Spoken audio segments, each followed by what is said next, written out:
ఏడాది ఎంత కష్టపడ్డా ఏముంది నీ ఆస్తి మట్టి గోడా ఉన్నవన్నీ అమ్ముకొని వ్యవసాయం సాగు చేసినావో మట్టి తల్లినే నమ్ముకున్నా నీకు గౌరవం లేదన్నా ఎంతమంది నేల కొరిగిన కరగని హృదయాలు మావన్నా రాజ్యమేలేటోలో ఎవరు మారినా మారదు నీ రాతన్నా రైతన్నా నువ్వు లేనిదే లోకము లేదన్నా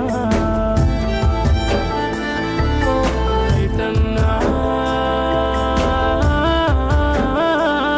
నువ్వు దేవుని రూపమే మాయన్నా